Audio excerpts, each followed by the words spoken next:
Getting a patient to use CPAP or BiPAP therapy is important for their health, but it may also determine if they keep their device. Many insurance plans require that CPAP and BiPAP devices have wireless capability to track patient compliance. If the patient fails to meet the required monthly average, usually 4 hours of use per day, insurance may deny coverage. Because compliance is so important, the doctor may want the patient to get used to a CPAP or BiPAP mask before ordering their machine. This is known as mask desensitization.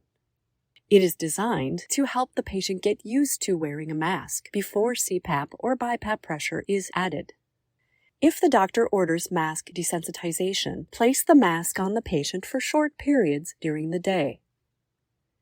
Distract them with fun activities, such as watching cartoons or playing games, as you gradually increase the time they wear the mask. What if it's not the mask, but the CPAP or BiPAP device that the patient struggles with?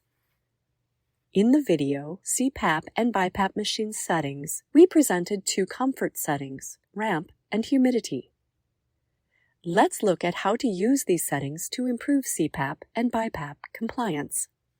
Remember, ramp is a comfort setting that allows the patient's CPAP or BiPAP pressures to be lowered for a set amount of time. Ramp can improve compliance by allowing the patient to get comfortable or fall asleep on a lower pressure. Most CPAP and BiPAP devices allow you to set a lower pressure that lasts between 5 and 45 minutes. Humidity is another key to comfort. If the patient has a humidifier, adjusting the heat and humidity of the air may keep them more comfortable and increase compliance. If the patient gets a stuffy nose, dry mouth, nosebleed, or sore throat, increase the humidifier temperature. If the patient becomes hot, uncomfortable, or water builds up in the tubing, turn the humidifier temperature down. Keep distilled water in the water chamber even if the humidifier temperature is turned off. The delivered air will pick up some cool humidity as it passes over the water chamber. What if the patient still won't use their CPAP or BiPAP device? If your patient refuses to use their device, try these behavioral techniques. As with mask desensitization, short bursts and distraction can increase compliance. Place the patient on their CPAP or BiPAP device before their scheduled therapy time.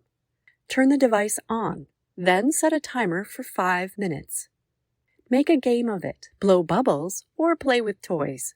Use the ramp feature if necessary. As your patient gets used to their machine, gradually increase the time. If your patient will not use their device at all, then 5 minutes is a victory. Try every day to get them to use their device longer. If they are supposed to use it at night, then the goal should be to get them to use their device long enough to fall asleep. Praise and reward your patient for using their CPAP or BiPAP device. Always check with family caregivers first and keep rewards healthy, such as going outside or extended screen time as appropriate.